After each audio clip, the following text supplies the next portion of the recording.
First of all, I was going to sign for United. Fergie loved me. All the players, Roy Keane, Paul Scholes. I used to train with these guys. Hang on a minute. Roy Keane loved you. He did.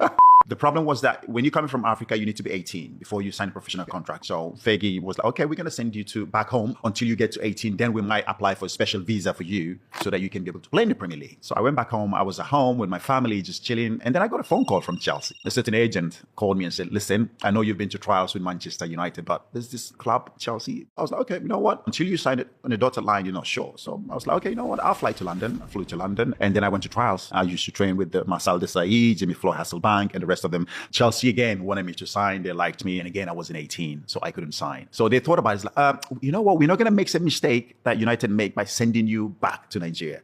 So what we do, we'll send you to South Africa first, where it's a bit more developed in terms of facilities. I was like, okay, sure. So they sent me to South Africa. By then, United started looking for me. Fergie started looking for me. Nobody knew where I was.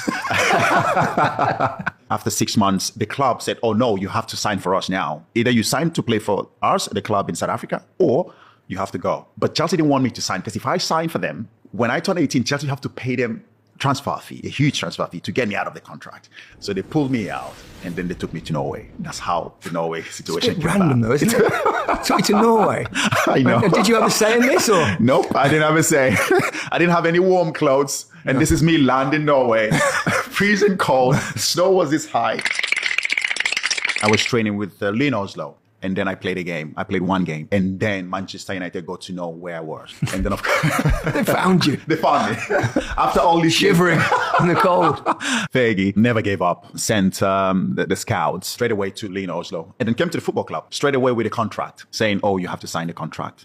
And I was like, I'm here. Chelsea sent me here. I was like, oh yeah, but put Fergie on the phone. I spoke to Fergie. He's like, John Boy, where are you? We've been looking for you. Yeah. You know, we want you at the football club. All the players, everybody is asking where you are. And back then there was an ex-Manchester United player who was the coach for Lyn Oslo. So he was getting directives from Manchester United saying, oh, you have to get this kid. He has to sign. See how you can force him to sign. And eventually they managed to convince me. So the manager, the club, they boxed me in my room and just convinced me. And were you tied up going, you will sign. Yeah. I'm gonna make you eat a plate of human shit. Let's make it clear that probably didn't happen.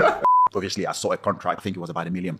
They offered me straight away. 17, 18-year-old kid, just, you know. Life changing. I was going to help my family come out of the situation where we are. I didn't have anyone. My agent was not there. I couldn't speak to my family. I wasn't allowed to use the phone. The phone was sitting right there. Every time I picked up the phone, like, who are you calling? So yeah, I did the press conference and then it was on Sky Sports and everywhere.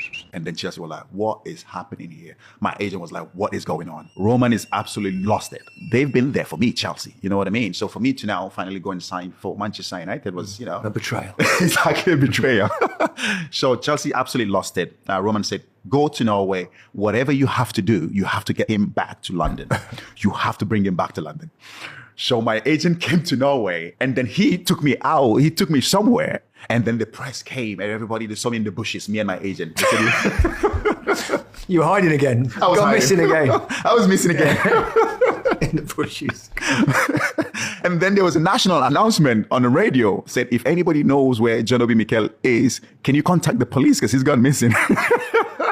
I remember my girlfriend back then, Norwegian. She called me, obviously, I had to pick up. Where are you? I was like, well, I'm here watching football with my agent. It's like, yeah, but there's a national announcement where, you know, if anyone knows where you are, to contact the police. And I told her, I said, listen, don't tell anybody where I am, but I'm here watching football with my agent. And then, yeah, before you know it, that's when the press came. Everyone now knew I was. Like, I think she betrayed me. I think she gave it away. She betrayed you. Not with another fella. She just leaked a bit of information. Yeah. Okay. Chelsea were like adamant. He is not going anywhere. Roman was like, no, he's my player. I want him. Jose Mourinho as well was like, I'm not going to let the kid go. I want the kid to come to Chelsea. At that point, where did you want to go? When I left Norway, I had a clear picture of where I wanted to go. And I just knew that obviously Jose Mourinho coming into the football club, the transition of the football club, where the club is going to go, a young manager who's coming in, who's making a name for himself, and wants to build something with Chelsea, wants to create history. Manchester United have won everything. Fergie has won everything with the club, Premier Leagues, you know, Champions League, whatever, they've won it all. And I wanted to go. I thought, okay, let me go to Chelsea where I can create a bit of history, make a name for myself, be part of history.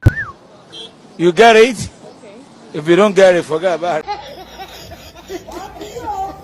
Oh my God,